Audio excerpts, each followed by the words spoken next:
பொதுவா மழைக்காலங்கள்ல அனைவர் வீட்லயும் பாம்பு வருது சகஜம்தான். ஸோ பாம்பு வராம தடுக்கிறதுக்காக என்ன வழிகள்ங்கிறத பார்க்க போறோம். ஸோ பாம்பு தடுக்கிறதுக்கு முன்னாடி நம்ம வீட்டுக்கு வந்து என்ன பாம்புங்கிறத ஒரு சின்ன பேசிக்கா தெரிஞ்சுப்போம். ஸோ பார்த்தீங்கன்னா என்னென்னா, இப்போ நம்ம பார்க்குறது வந்து பார்த்தீங்கன்னா, பாம்புகளின் ராஜா இவர் தான் ராஜனாகும். ஸோ இது பார்க்காதவங்க பார்த்துக்கங்க. அடுத்தது பார்த்தீங்கன்னா கண்ணாடி விரியன். இந்த கண்ணாடி விரியன் வந்து பார்த்தீங்கன்னா, மேல்ல வந்து பார்த்தீங்கன்னா கண்ணாடி மாரி இருக்கும். இது வந்து மேக்ஸிமம் வந்து பார்த்தீங்கன்னா, செம்மண் மண்கள்ல வந்து புதைஞ்சிருக்கும். அ இது வந்து மேக்ஸிமம் காடுகள்ல இருக்கும். காடு நிறைந்த பகுதிகள்ல யாராவது வீடு கட்டியிருந்தா, இந்த விஷப்பாம்பு வந்து இருக்கும். இது ரொம்ப விஷத்தன்மை உடையது தான். அடுத்து வந்து பார்க்க போனா கட்டு விரியன். இந்த கட்டு விரியன் பார்த்தீங்கன்னா, வயல்வெளிகள் இதில பார்த்துக்கலாம். நீங்க வந்து பார்த்தீங்கன்னா, வயல்வெளியிலேருந்து இன்னொரு ரோட்டுக்கு கிராஸ் பண்ணும்போது பார்த்தீங்கன்னா, மேக்ஸிமம் வந்து சாலை இதில வாகனத்தில வந்து அடிபட்டு கிடக்கும்.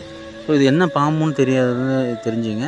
இதுதான் வந்து கட்டு விரியன். மேலே வந்து கட்டு கட்டா இருக்கும். இதுவும் விஷப்பாம்பு தான்.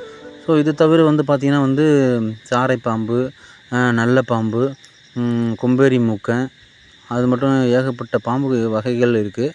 ஸோ அந்த பாம்புகளில் வந்து விஷப்பாம்புகள் மட்டும் நம்ம பட்டியலில் பார்க்குறோம். பாக்ஸ் 1, 2, 3, 4, 5, 6ல் வந்து பார்த்திங்கன்னா எல்லாமே விஷப்பாம்புகள் தான்.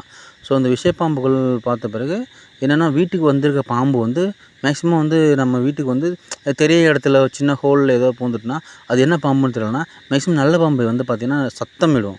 உஷ்ன்னு சத்தமிடும். ஸோ அந்த பாம்பு வந்து பார்த்திங்கன்னா, அந்த சத்தத்தை வச்சு நம்ம வந்து அறிஞ்சிக்கலாம். நம்ம வீட்டில் இருக்கிறது வந்து நல்ல பாம்பு தான்.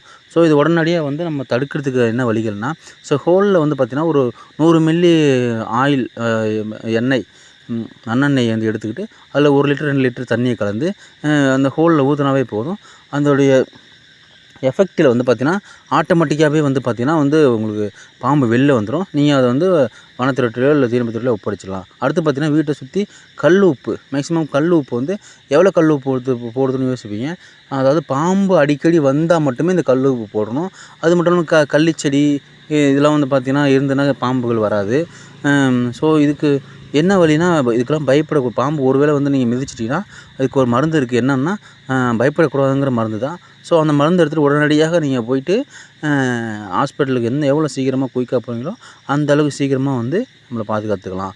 ஸோ இதுக்கு ஒரே மருந்து என்னென்னா, பயப்படக்கூடாது. பயம் தான் வந்து நம்மளை வந்து மிகப்பெரிய ஒரு ஆபத்தை ஏற்படுத்தும். ஸோ உடனடியாக வந்து நீங்கள் என்ன பண்ணணும்னா, பயப்படாமல் மருத்துவமனை செல்ல வேண்டும். ஸோ வந்து என்னென்னா, அடுத்து